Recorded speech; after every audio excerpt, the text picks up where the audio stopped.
Hello everyone, welcome to Study IQ. In this video, we are going to discuss another very important judgment of Honorable Supreme Court, that is Indira Sahani versus Union of India. It is a landmark judgment on reservation in India. इस judgment में basically हमने OBC जो reservation है उसको discuss किया था. So let's understand this judgment now.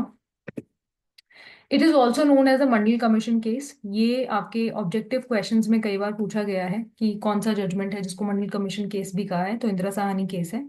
क्यों कहते हैं अभी हम थोड़ी देर में इसको समझेंगे. This is a judgment which was given by 9 जज bench of the supreme court in 1992. तो this number is also very important. ये भी आपने याद रखना है. जितने भी ऐसे केसेस हैं जहां पर सुप्रीम कोर्ट ने लैंडमार्क इंटरप्रिटेशन की हैं, वो उनके जो बेंचेस हैं वो भी इंपॉर्टेंट है from your prelims point of view if you are sitting for judiciary exams or any other exam जहाँ पर लॉ आती है प्रीलिम्स में. वहां पर ये भी पूछ लिया जाता है कि जो इंदिरा साहनी केस था उसका जो बेंच था वो कितने जजेस का था. ये भी क्वेश्चन बनता है कई बार. आप अगर जो जुडिशरी के एग्जाम्स उसमें प्रीवियस ईयर देखेंगे तो you will find many such questions there. So this is also one of the important things which you have to remember. It is a pivotal case on reservation for OBCs. It addressed the implementation of the Mandal Commission report. हुआ क्या था ना, 1979 में the Mandal commission recommended 27% reservation for OBCs in government jobs. तो जब 1979 में report आई उस time पे इसको इम्प्लीमेंट नहीं कर पाए बिकॉज द गवर्नमेंट चेंज्ड. और काफ़ी उस टाइम पॉलिटिकल पार्टीज के बीच में बहुत ज़्यादा आप देखेंगे प्रॉब्लम्स थी और सरकार एक स्टेबल गवर्नमेंट फॉर्म नहीं हो पा रही थी. सो उस टाइम पे ये इम्प्लीमेंट नहीं हुई. Then in 1990, the government decided to implement the recommendations. So 1990 में government decided कि हम जो मंडल कमीशन ने ओबीसी रिजर्वेशन के ऊपर, ईडब्ल्यूएस रिजर्वेशन के ऊपर जो भी अपनी recommendations दी हैं उनको हम implement करेंगे. And then that was challenged in the court, right? That the policy was challenged, leading to the landmark Supreme Court case of Indira Sahani. So then that was challenged. तो जो report 1970s में आई है उसको फिर 1990 में implement करने का सोचा because of certain reasons. But because it was on reservation और उसमें बहुत सारी ऐसी कुछ रिकमेंडेशंस थी जिससे लोगों को प्रॉब्लम थी. उनको लगा था कि भाई ये तो बहुत ज़्यादा रिजर्वेशन परसेंटेज जा रही है. तो वो सब चैलेंज किया गया जिसको फिर सुप्रीम कोर्ट ने इस पर्टिकुलर जजमेंट में क्लैरिफाई किया. की लीगल क्वेश्चंस क्या थे. Are reservations for OBCs under article 16(4) valid. So article 16 जो है वो इक्वल अपॉर्चुनिटी की बात करता है that everyone should get equal opportunity. तो जो 16 आर्टिकल 16 है सब क्लॉज 4 वो जो है रिजर्वेशंस की बात करता है for OBCs. So is it valid under article 16(4)? Court के सामने ये सवाल था. Can caste be a criteria for identifying backward classes? क्योंकि जो ओबीसी है उसमें अगर अदर बैकवर्ड क्लास इसका फुल फॉर्म है देखे तो क्या कास्ट एक क्राइटेरिया हो सकता है to decide whether a particular section of society will be is backward और नॉट? क्या एक कास्ट को हम बैकवर्ड क्लास मान सकते हैं? Is there a need for a creamy layer exclusion among OBCs? अभी क्रीमी लेयर क्या होता है कि कुछ ऐसे लोग होते हैं जो उस पर्टिकुलर बैकवर्ड क्लास में जरूर फॉल करेंगे but they are economically well off. तो जब आपके पास फाइनेंशियल स्टेबिलिटी है और आप फाइनेंशियली इतना वीक नहीं है तो आपको माना जाएगा that you fall under creamy layer. अब क्रीमी लेयर के कुछ कुछ क्राइटेरियाज हैं that we will discuss in some other video. मगर जैसे अगर हम देखें ये पूरा if this whole is reservation the upper part of it जो लोग की एक सर्टेन फाइनेंशियल सिचुएशन है 8 लाख से ऊपर अगर आपकी सालाना इनकम है तो then you will fall under creamy layer. Right. अगर आप किसी already your parents are under certain gazetted jobs हो गजेटेड ऑफिसर्स हैं गवर्नमेंट में तो फिर वहां पर उनको आप जो बच्चे होंगे उनको रिजर्वेशन नहीं मिलेगा. तो क्या जरूरी है कि हम जो क्रीमी लेयर है उसका कॉन्सेप्ट ओबीसी में लगाएं और कुछ लोगों को कुछ section of people who are by the way under the backward class but they will be excluded क्योंकि वो economically they are doing well. तो that's why we should exclude them. So is it right? Can we do that? Should reservations apply to promotions? तो इंदिरा साहनी में ये सवाल भी था कि ठीक है आपने फर्स्ट जब एंट्रेंस क्लियर कर रहे हो या कोई फर्स्ट टाइम आप रिजर्वेशन ले रहे हो that is fine but after getting the job also in promotions is should we provide reservations? So that was also discussed in Indira Sahni's judgment. Supreme court की रूलिंग क्या थी? Supreme court upheld 27% reservation for OBCs as valid under article 16(4). तो इसको supreme court ने valid बोला कि जो OBCs हैं उनका एक 27% का कोटा वैलिड माना जाएगा according to 16 sub clause 4, because of certain reasons की जितने अगर हम पॉपुलेशन देखें and then number of people which will be covered under OBC, उसके हिसाब से कोर्ट ने अपना रीजनिंग दिया and court held that 27% criteria for OBCs is valid. Second, in this judgment, it introduced the concept of creamy layer to exclude economically advanced individuals among OBCs. And this is again a very important thing which the Supreme Court did. They came up with the concept of creamy layer.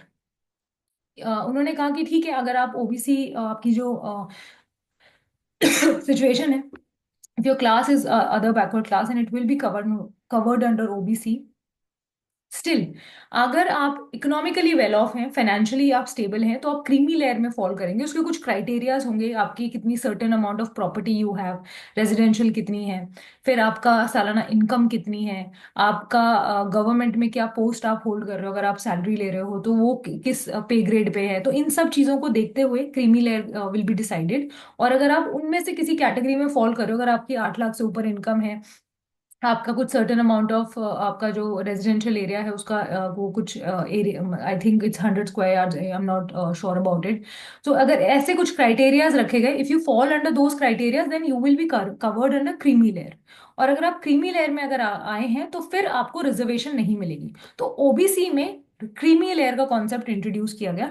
बहुत सारे ऐसे लोग होते हैं जिसे जब आप certificate बनवाने जाते हैं तो आपको ओबीसी नॉन क्रीमी लेयर का सर्टिफिकेट बनवाना होता है in order to get benefits of reservation. Otherwise creamy layer का अगर उन्होंने ओबीसी बना भी दिया है but you still fall under creamy layer, then you will not get any benefit of reservation. Affirmed the 50% ceiling on total reservations including SC, ST and OBC quotas। तो यहाँ पर कोर्ट ने बोला कि 50% रिजर्वेशन जो होगी वो रखी जाएगी for SC, STs and OBCs cumulatively, right. अब 50% से ऊपर जाएंगे तो then reservation the unreserved category will become minority, right. तो कोर्ट ने यहाँ बोला कि 50% सीलिंग होगी, 50% को आप एक्सीड नहीं कर सकते हैं। Then court held that reservations are not applicable to promotions. तो यहाँ पर कोर्ट ने ये भी क्लियर कर दिया कि भाई एक बार आपको मिलेगा, ओबीसी में आपको प्रमोशंस में फिर रिजर्वेशन नहीं मिलेगा। अगर आप एक बार आपने एग्जाम निकाला, रिजर्वेशन मिल गई, आपको जॉब मिल गई है, तो अब प्रमोशंस में भी ओबीसी लगाकर आप रिजर्वेशन नहीं, आपको कुछ मिलने वाली। So OBC reservation is not applicable in promotions. तो in Indira Sahni this all was clarified by the supreme court.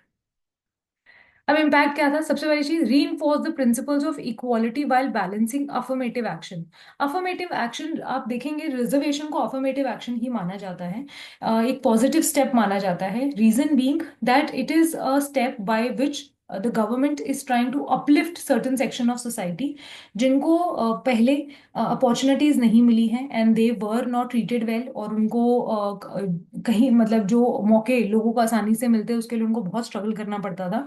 तो कोर्ट ने along with of course judiciary and the government and the legislature have come up with reservation, और उसको affirmative action बोला गया है। It's a positive step towards equality and which has actually benefited the society। जो लोगों को पहले opportunities नहीं मिलती थी, by using these reservations they can uplift themselves socially and financially, right? So it balances, set a president for excluding the creamy layer in reservation policies. तो एक president set हुआ कि भाई जो रिजर्वेशन पॉलिसी अब जैसे ओबीसी में है, अभी SC, STs में क्रीमी लेयर का कॉन्सेप्ट नहीं है, राइट। तो ओबीसी में एक उन्होंने जब ये क्रीमी लेयर का कॉन्सेप्ट इंट्रोड्यूस हुआ है तो एक प्रेसिडेंट सेट हो गया है, and which means that there is a way for it, right. It can be done for other reservation also.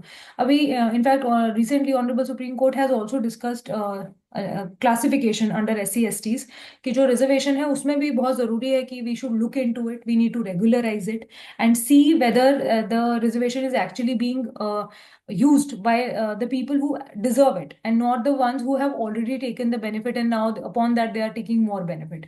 तो अभी SC, ST रिजर्वेशन में भी सुप्रीम कोर्ट ने क्लासिफिकेशन की बात की है। सो ओबीसी में जो ये क्रीमी लेयर का कॉन्सेप्ट है, ये एक प्रेसिडेंट की तरह काम किया है through out the reservation policy. Strengthened judicial oversight on reservation policies. तो इससे भी बिल्कुल अगर आप देखेंगे मंडल कमीशन रिपोर्ट आई और गवर्नमेंट ने उसको इम्प्लीमेंट करने का जब सोचा and when it was challenged, then supreme court stepped in, judiciary stepped in and gave wonderful interpretations to it. And एक तरीके से जो लोग रिजर्वेशन में नहीं है, अनरिजर्व्ड है, उनकी राइट्स को भी प्रोटेक्ट किया by putting a 50% ceiling, right, by declaring that OBCs will not get promotion, will not get reservation in promotions. So by these ways, the Supreme Court also protected the rights of unreserved categories. So the judiciary tried to make a balance between reserved and unreserved categories, right, with this particular judgment. So that was a very like very progressive and helped in structuring the whole reservation policies. So this is it and this was Indira Sahni's judgment. आपको bench के जो number है वो याद रखना है. It was a 9 bench judgment. और Mandal commission case भी कहा जाता है बिकॉज इसमें मंडल कमीशन की जो रिपोर्ट थी जब उसको इम्प्लीमेंट करने लगे तो उसको चैलेंज किया गया. और मंडल कमीशन रिपोर्ट में कौन सी चीज़ें हैं, रिकमेंडेशंस हैं, whether they are constitutionally valid और नॉट, ये सारी चीज़ें उसमें डिस्कस की गई. And that is why Indira Sahni case is also known as Mandal commission case. तो आपको ये बात पता होनी चाहिए. कई बार ये सवाल भी पूछा जाता है कि जो 50% सीलिंग की बात है, 27% रिजर्वेशन ऑफ ओबीसी की बात है, या क्रीमी लेयर की बात है, ये किस जजमेंट में ऑनरेबल सुप्रीम कोर्ट ने कही है. तो ये भी आपको पता होना चाहिए कि इंदिरा साहनी का जजमेंट था. इन ये सारे जो एक एक पॉइंट मैंने आपको बताया है, इस पे आपके ऑब्जेक्टिव क्वेश्चंस बनते हैं. And that is why I try to cover them objectively as much as possible, क्योंकि हमें क्वेश्चंस भी कवर करने हैं. और जब आपको कोई चीज़ पॉइंट वाइज याद रहती है, then you easily remember that, right? So that was my intention covering this particular judgment, right? So thank you so much for watching. Keep learning.